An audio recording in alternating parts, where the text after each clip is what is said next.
কালকে আন্টি আসবে, তুমি দেখা করতে যাবা। দেখো এই মুহূর্তে আমার আম্মার ইমোশন ফেস করা পসিবল না। আমি এমন গার্লফ্রেন্ড হতে চাই না যে আমি সব কিছু দেখে চুপ করে বসে থাকবো। ঠিক আছে, আমি দেখা করব। এবার আমার সাথে বাড়ি চল বাবা, তুমি কেউ কিছু বলবো না, সব আমি সামলাবো। এই আবদার আমার করো না মা, আমি বাড়ি যাব না।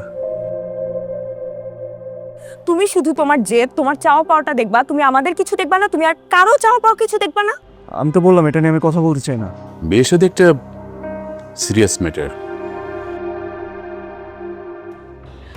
আব্বু আমাকে বলছে তুমি ছেলে হিসেবে ভালো, কিন্তু পাত্র হিসেবে ভালো না।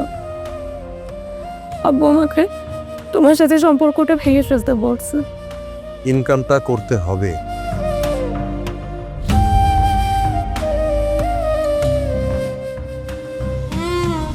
আমরা তুষারকে অ্যারেস্ট করেছি। আমি বাসা ছেড়ে চলে আসছি।